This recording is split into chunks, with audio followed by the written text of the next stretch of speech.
Here we go. Getting here live.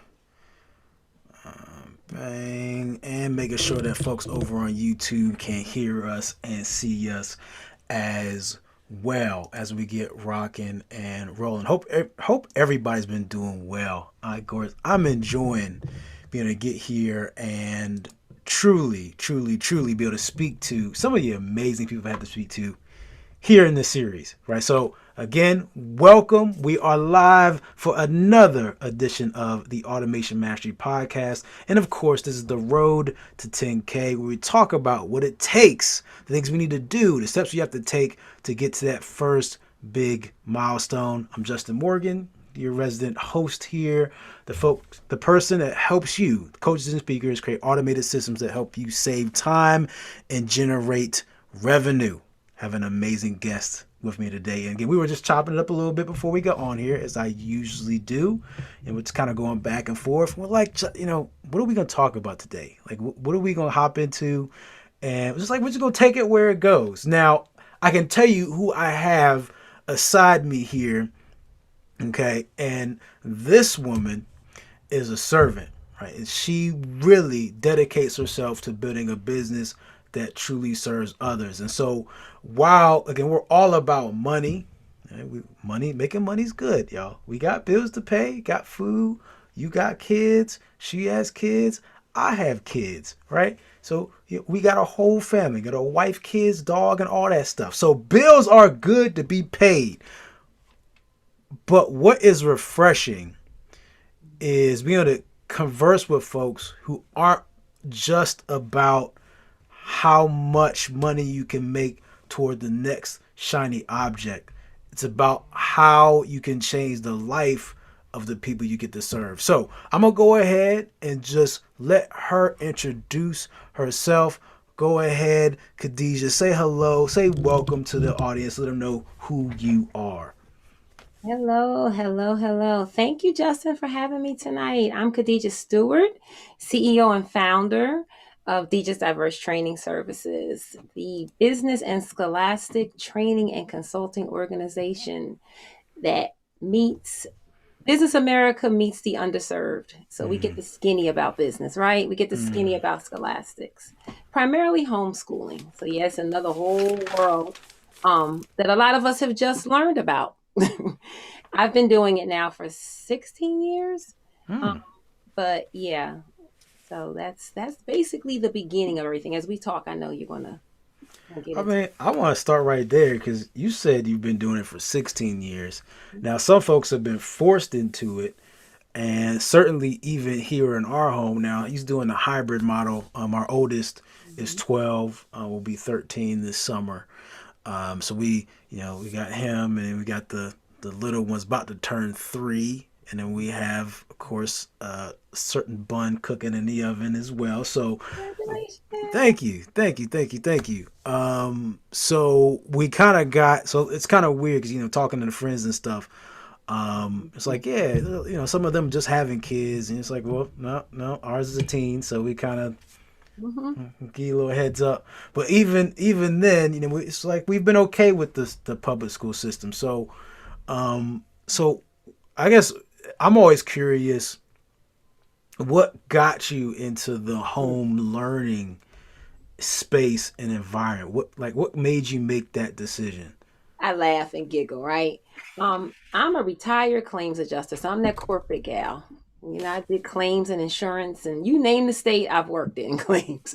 You name the claim, you name the accident, I've dealt with it. So I did that and didn't like customer service in it. The volume. You ever called a claim insurance company and couldn't get Mm-hmm. through? Right, Mm-hmm. right, right. So I hated that. I hated the customer service end of it. So I said, I'm going to start this company. Um, so I started the company and then I started having babies. I'm a late bloomer. I have 8 children. I didn't start till 30.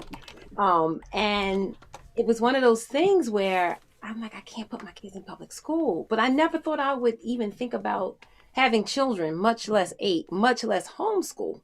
I was corporate. I had the two-door sports car, the white furniture. I wasn't trying to do that. It wasn't happening. Right? So, but I became a mom and life changed. Life really changed. And my oldest son, who's now 19, has Down syndrome. And we moved from Philadelphia to Baltimore. And I decided I was not turning my baby over to the public school system, Hmm. which meant now I have to homeschool. So my oldest, has been home. None of my children have ever reached it, gone to an institutional school. They've all been homeschooled. The oldest is Wow. finishing up her bachelor. She has her associates already. She's praying to go to main campus, University of Maryland, down there in PG County, to get her master's and PhD. So they're serious about directions of career. But homeschooling was because he had Down syndrome. That was the direction I had to take, and I went from being this corporate woman to starting to write curriculums and Okay. get up in pajamas and teach ABCs and one, two, threes and multiplication and trigonometry. And I'm like, whoa. But I love it. The best thing could ever happen to my life. Best thing. So that's how I got into it. Mm. Okay. So before we get deep into the business stuff, right?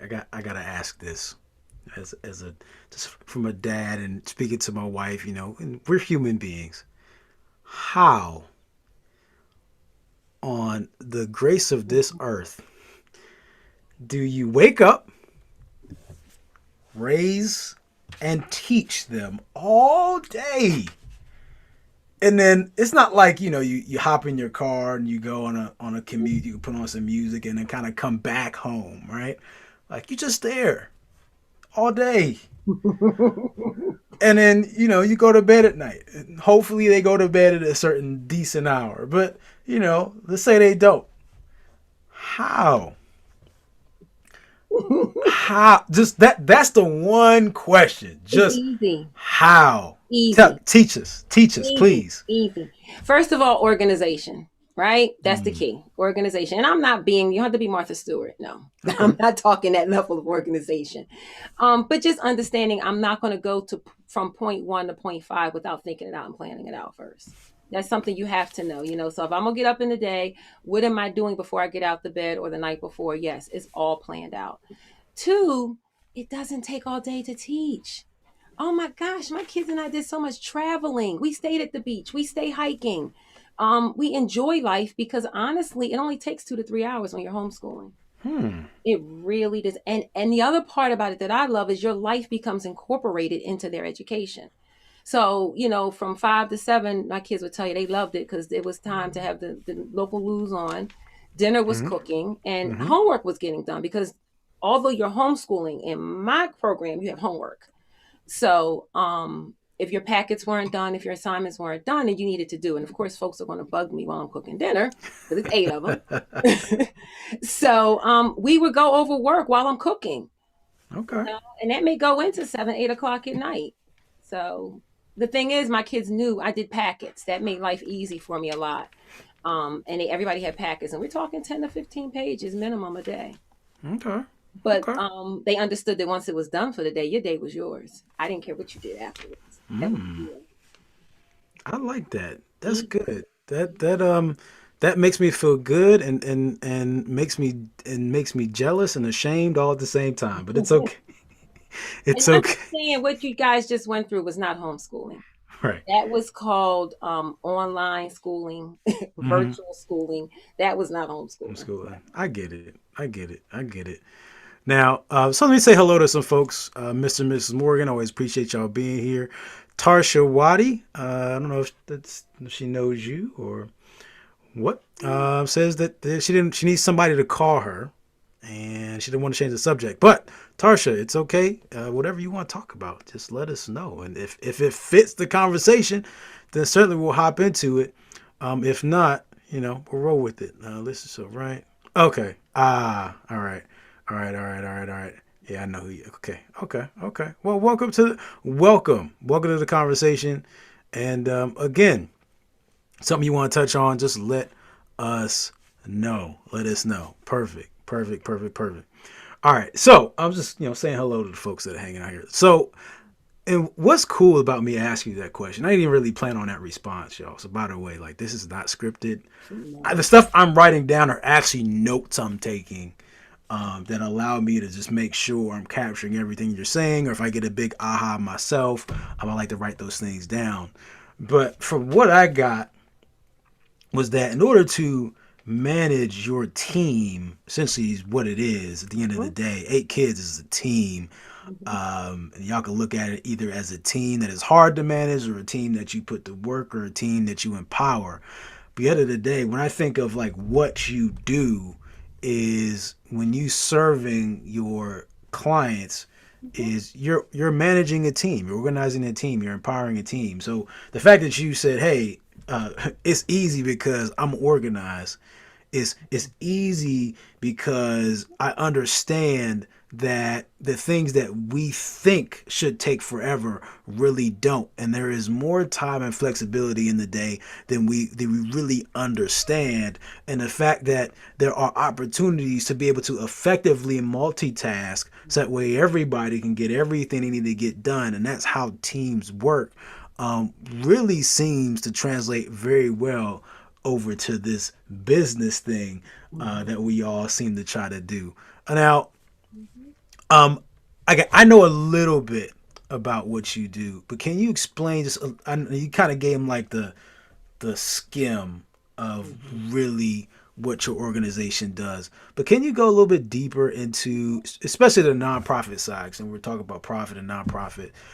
Let's talk about nonprofit because I think at the end of the day, it really kind of translate over in terms of just really talking about like what you do and how you serve. So just give us a little bit more Sure. on exactly how you do what you do. Okay. Well, yes, we are a 501c3. Um, so what we do is let me start off with families. We have two customers, and I honestly put it that way. We have families, and then we have business owners, small business owners. So let me start off with the families because that's where we ended up with the homeschooling. We assist families in building their own scholastic program. Mm, However you want that to look, however it needs to fit your family, we help you build it. Whether it's a homeschool program, whether it's a virtual online program, whether it's hooking you up with a school that fits your child's need. The problem that I've always said, I thought recent since becoming a parent, the education system, not all, obviously, there are some awesome schools. I love our teachers. We need public school systems. I would never try to get rid of that. But it's one of those things where some children need a different way to learn. We always talk about the special needs community. Yes, we do deal with them directly as mm, well. But we all have a special need in some way, shape, or form. And we don't want to realize that. true. What we do is we provide those special needs that families need to build their program. We do it virtually. We have something called Journey. It's a workshop program where we assist the families in homeschooling by giving them specific subjects. The kids get specific subject training. And it's set up like college, to be honest with you. I give a lecture and a talk. They take notes. I drop an assignment. Boom. See ya.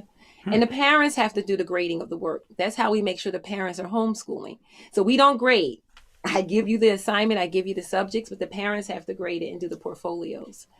We are a registered homeschool umbrella here in the state of Maryland. So, state of Maryland has said, okay, you can supervise families, Okay. as well as we do tutoring.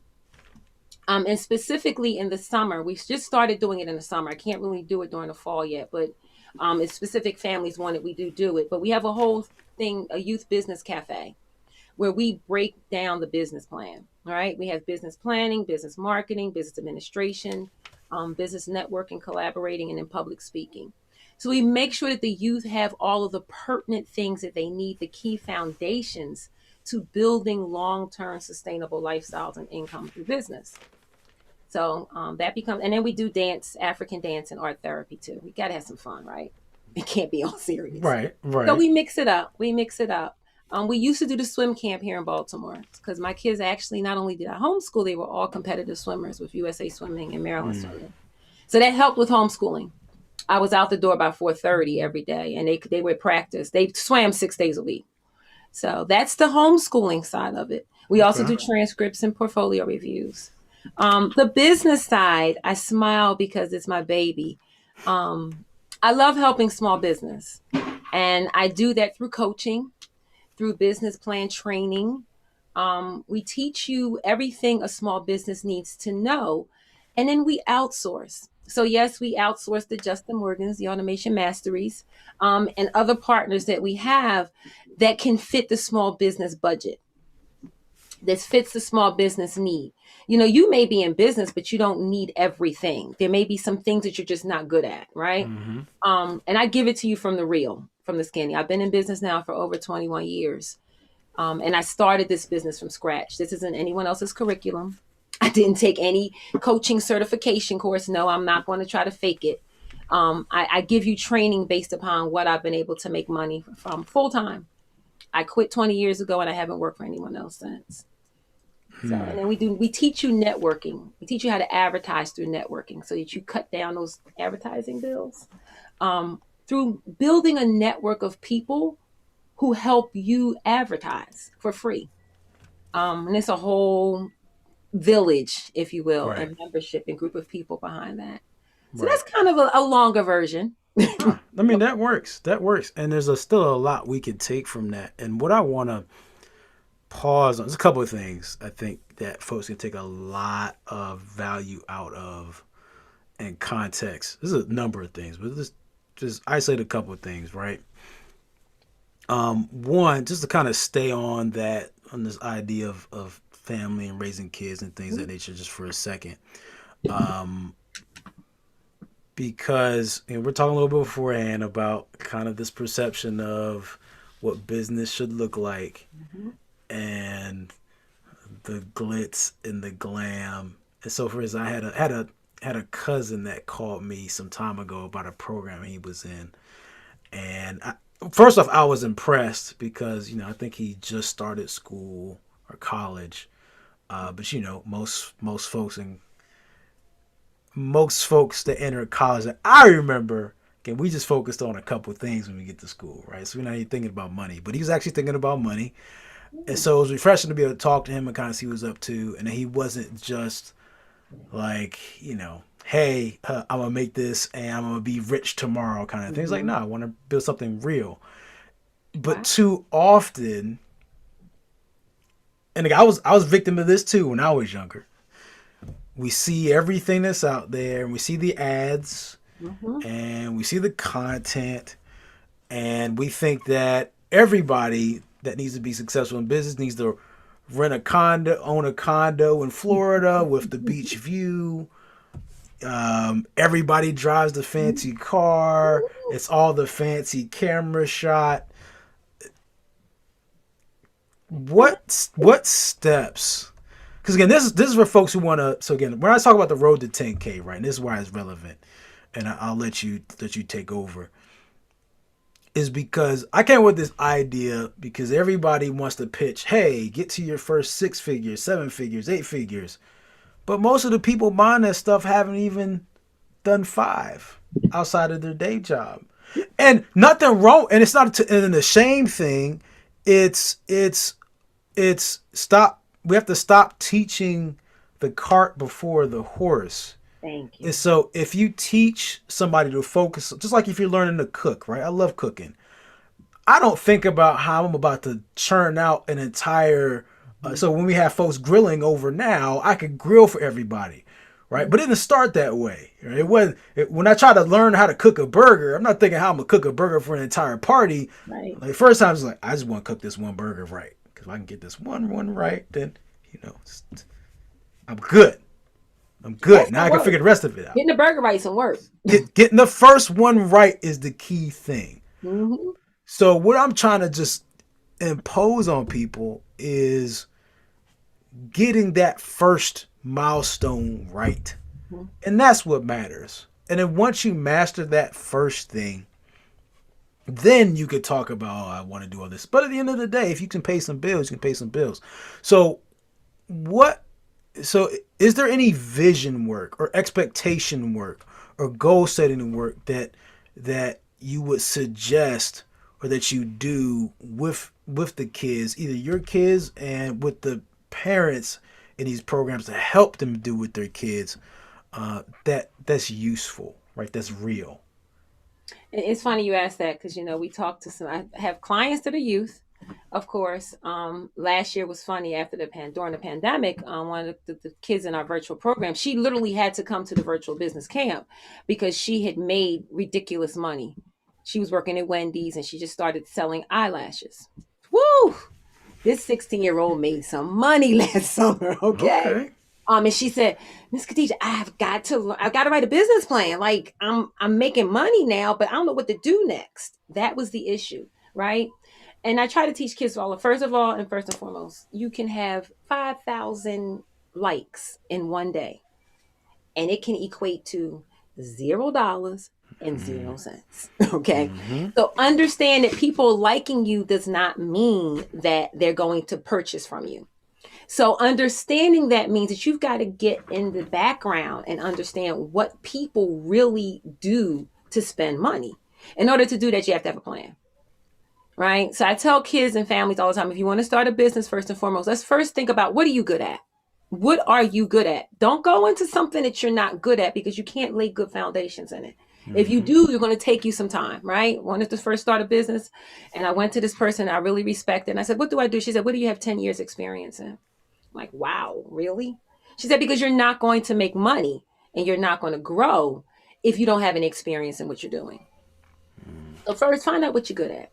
Let's do that first and foremost. If like my kids, I have 8, right? And I'm a college graduate, first college graduate in my family. So, all my kids are going to have degrees. No, my 15-year-old works as an apprentice electrician during the day while he takes his courses via the camera. And that's what he's going to do. But he's going to have his own electrician firm eventually. And he understands that. So now we're mapping out the different steps. So first, he knows what he's good at, right? He figured this out. I'm good at this. So now I have to take each step to build credentials and credibility. That's step 2. You Okay. must build some type of credibility and credentials. Those are the basics. Once you started there, now you're ready to really think about growing a business. Because now you can be honest with yourself about, what can I really do in the world to have an impact? Because if you're not going to have an impact, you might as well just sit down. I'm sorry. Just go home, sit down, be quiet, because you need a 9 to 5 then. If you don't want to have an impact, then you need a 9 to 5. You need someone to tell you what to do all day long to get your paycheck. And that's just the reality for some people. It just really is. Mm. Mm. Do you remember the moment when that person asked you that 10-year question? Mm-hmm. Yes. Can you I'm in this tell spot right now. Mm-hmm. can you tell us what really went through your head in that moment? It scared me. I said, I'll never have a business, right? Because at the time, I think I had something like 7 years claims insurance experience. But yeah, I started writing my business plan almost 5 years before I started business, and I didn't even realize that's what I had done. Hmm. But I'll get to that in a minute. But I got scared because I thought, oh my gosh, I really want to run a business, but what do I have 10 years experience in, right? Nobody thinks about what they have 10 years experience in. Then I went home and I slept on it. I literally went to sleep with this on my head because I was serious about this. And I woke up and I said, shoot, I got 10 years experience in a whole lot of things. And I didn't realize it. We do things on a daily basis sometimes and don't realize the value in them. Mm. So you go to a job every day for 10 years and you think, oh, I don't have no real skills. All I'm doing is typing up some papers. All I'm doing is cleaning some toilets. All I'm doing is wiping off some counters. But guess what? That means that you can own your own cleaning company. You can own Mm-hmm. your own janitorial business, Mm-hmm. because your toilets are going to be the cleanest out there. And that can be your marketing. So yeah, I remember that moment. Okay. And Okay. what I did was I got a composition book, and this is one thing I tell all my clients our very first session. Go get yourself a dollar store compass, the old fashioned black and white composition book. Don't get the spiral notebooks because the pages are going to come out. Thank you very much. Yes. Yes.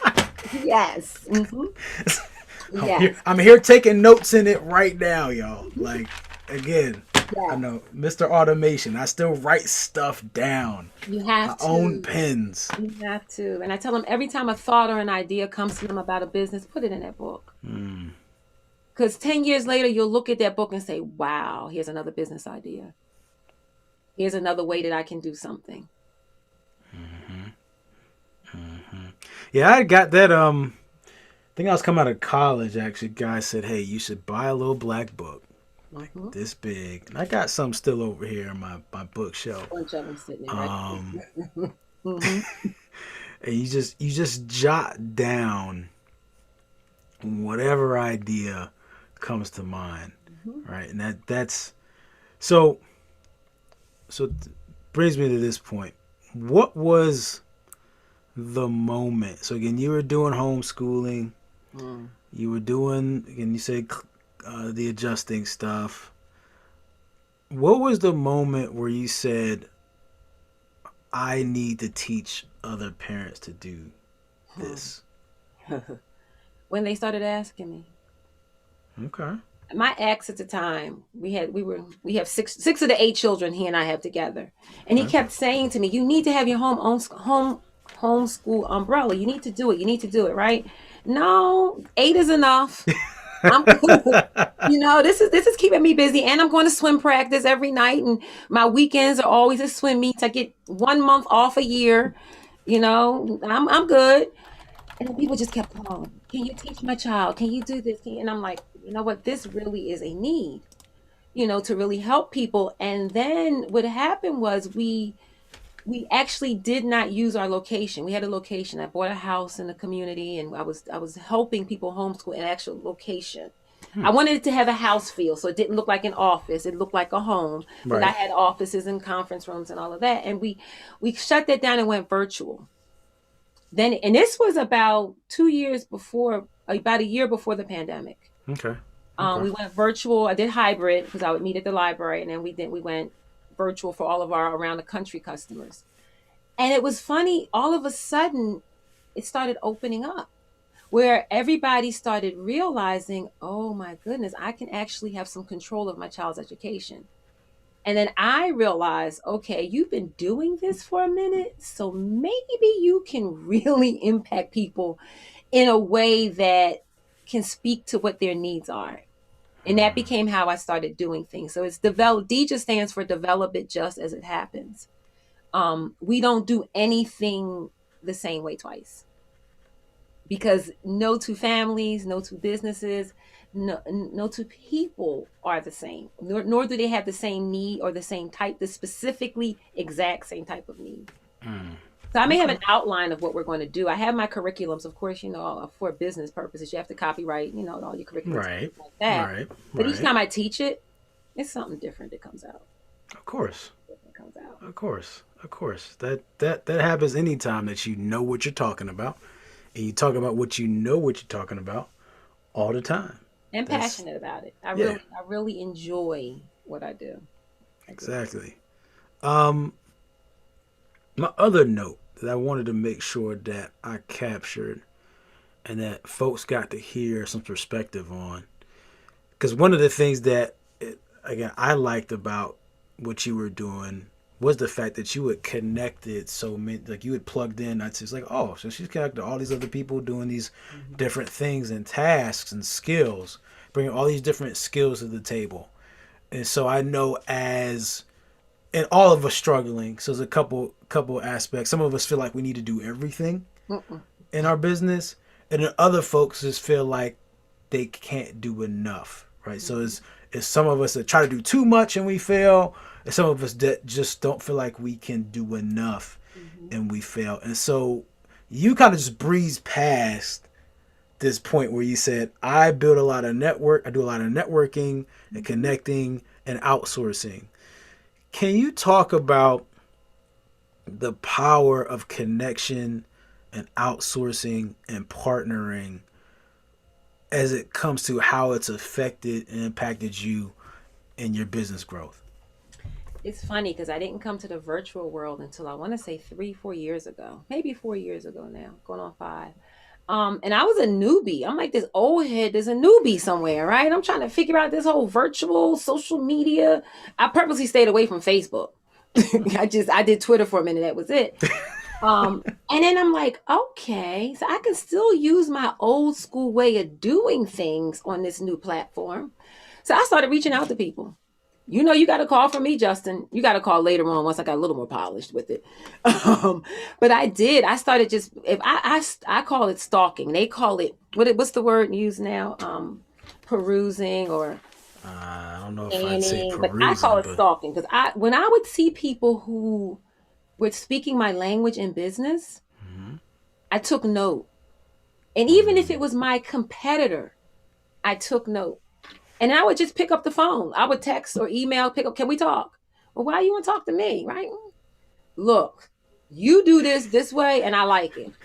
Okay, this is what you do. I like it, and I got some customers that's coming down the pike because at the time the customers weren't coming yet. And they're going to need what you have. So I tell you what, let's partner so that I can give them something cheaper that you're Mm-hmm. doing. And guess what? You can hook me up too.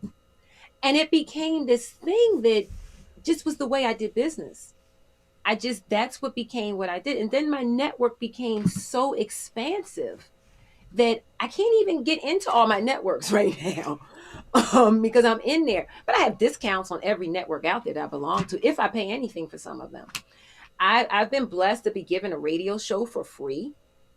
I do a blog every the third Thursday, DJ's Cafe. I do a radio blog. A woman, a sister, she looked out to me. Oh, wonderful, Khadijah 7, and she said, "Look, you do so much for the community. Let me get you something." Oh, okay. And she wants me to do it more frequently than we do it. So when you build that network of people, when you're not shy to show who you are and what you have to give to other people, and be a little risky, tell them you want a little something from them. It's okay. But let them know what you're going to give them back in return as well. That's called bartering. That's what we used to call it in the old school, bartering. It builds this world. You may not even have to advertise. I advertise maybe, I can tell you, I don't spend crazy money on advertising. I haven't spent $1,000 yet on advertising. I haven't. I don't need to. My network does it for me. So yes, there's a power. I'm glad you used the word power. It's very powerful. As well as something else happens is that you build bonds with people. There's these business bonds that get built where when you see something where you can plug in one of your business partners or your network, you'll plug them in as well as they'll plug you in. So I get opportunities all the time that come to me because someone who I'm plugged in with has said, such and such said you would be good at. And I'm like, wow, okay, thank you. At first, it was shocking when it started happening, but it's happening so much that I'm saying to everyone out there, get a network. Your network is your net worth. Without a network, you're going to be doing it on your own, and it's not going to be fun. It's not. Understood. Agreed. And that's not easy for everybody. It should be easy, but it's not easy for everybody to go out there and network. Because when you say you got to take some risks, you may annoy some people. Because some folks don't like being hit up, and that's okay. Right? Some folks do. I don't. So I'm one of the folks that, hey, if you message me, as long as you again aren't a forex trader or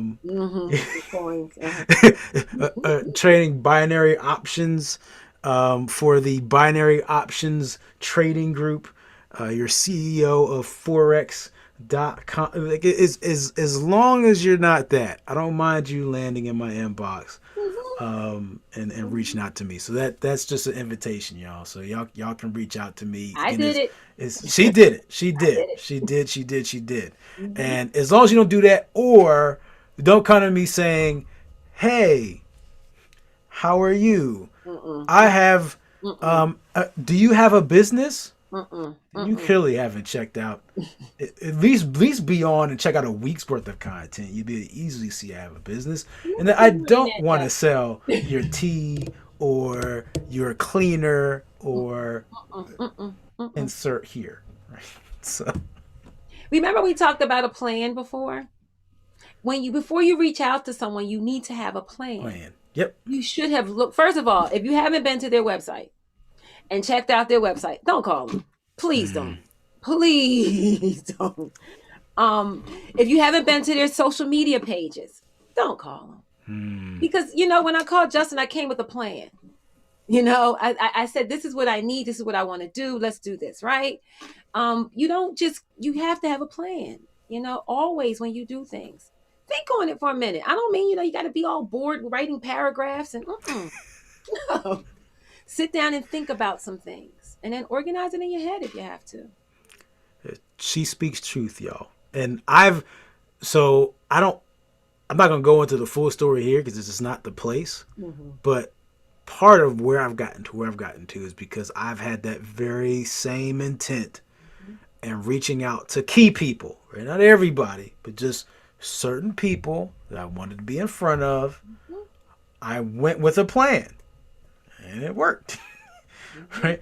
To my surprise, actually, I didn't think it was No, going to right? work as aggressively as it did, but it worked. So, I think if there are a number of things y'all could take from this episode, y'all. But if y'all are really trying to get out there and grow something to get to that first milestone, what she just left for y'all just now, like, is key. Matter of fact, so if if you had to just kind of leave, let's talk about etiquette, bro. Just Yeah. let's formally talk about etiquette, right? Because Mm-hmm. again, we talked about, so again, hey, don't just pitch me something annoying. Have a plan. Check out my website. Um, are there any other, if you had to kind of like give some other subtle advice for someone who wants to reach out to somebody, what would that advice be from you? Like I said, first, you need to check them out. You need to give them the common courtesy of finding out their credentials and who they are. So look at their, definitely go to the website, definitely go to the social media pages, look at the videos. I don't mean just, click on it, okay, I'm done. No, Mm, follow all the way through a video. Take down some notes, get some key words that you hear a person speak about all the time, first and foremost. And it's not because you're going to kiss up to them, but you're going to let them know that you at least cared enough to figure out who they are. hmm You know what I mean? First and foremost, and don't hit them up in the DMs. Don't do that. Don't do that. Don't do that. Don't do that. I'm sorry. Don't do that. If you do, it's a hey, how are you? I like your work, and that's it. But then you go to the email. Send a professional email, mm, right? And ask, just ask, are you available? May I have your calendar? Because now you need to do a consultation because you still are somebody that they don't know, right, you know? right, right. So yeah, go the consultation route. Please don't DM somebody. Can we talk? You can, but then you need to follow up with an email. Right. Not just can we talk, can we get together? And if you wanted to DM, try to be personable, but not personable like who are you or I'm from such and such, and don't try to sell what you're doing. Don't sell. You can say who you are and who your business is, but like you said, don't try to make them sell them some teas. If you would forex, he already let you know.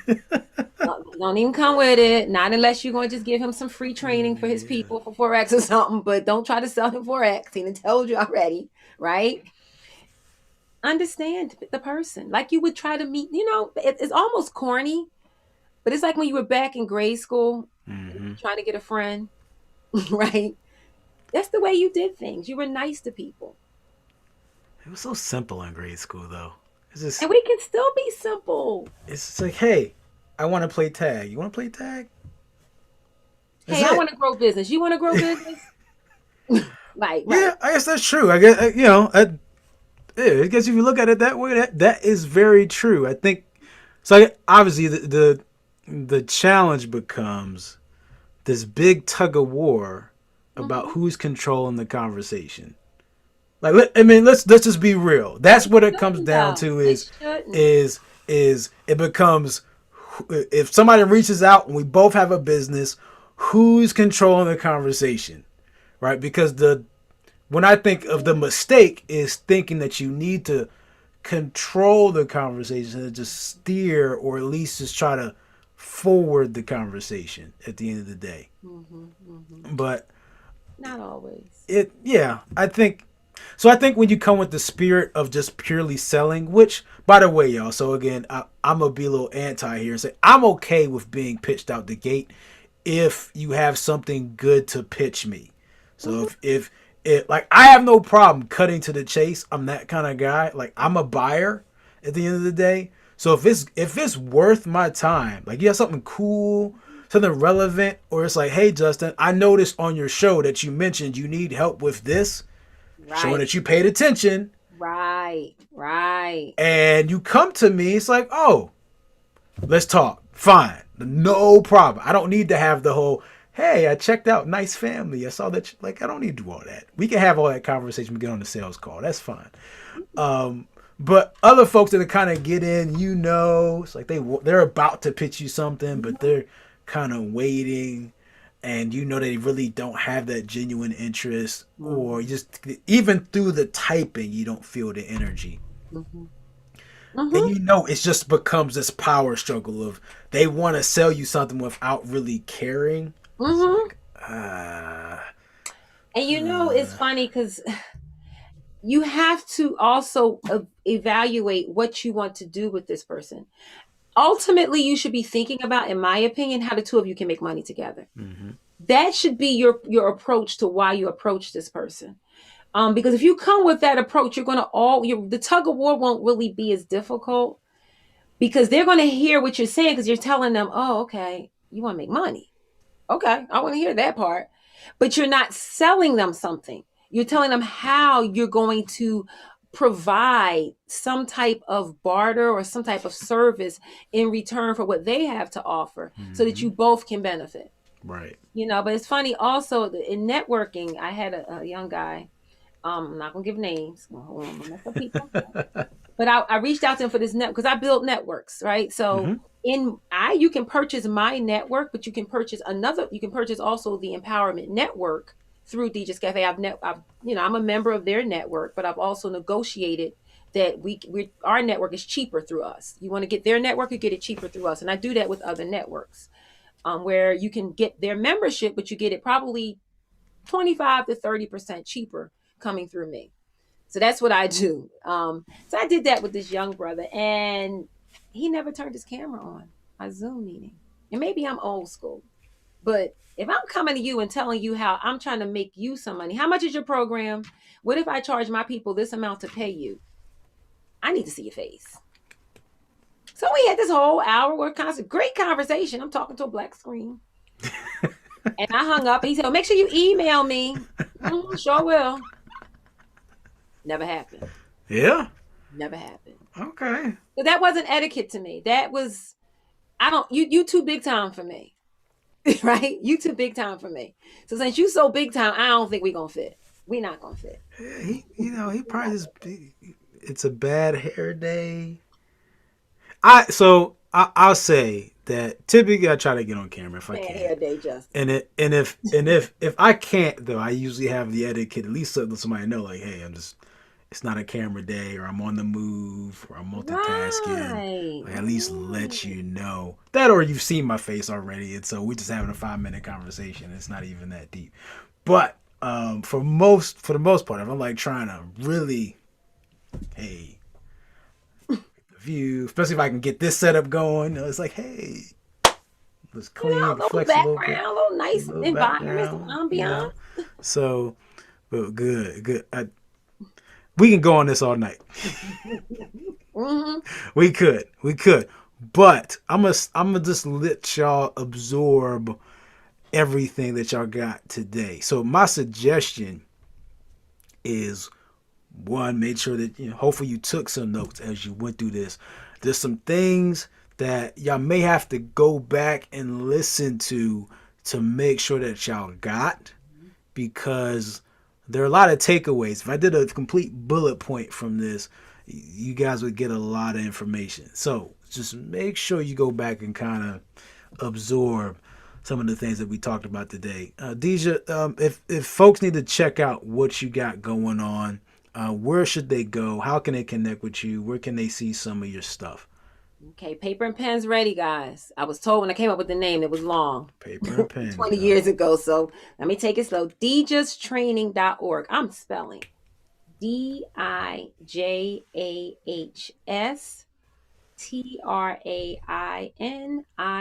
DIJAHSTRAINING.org. That is our website.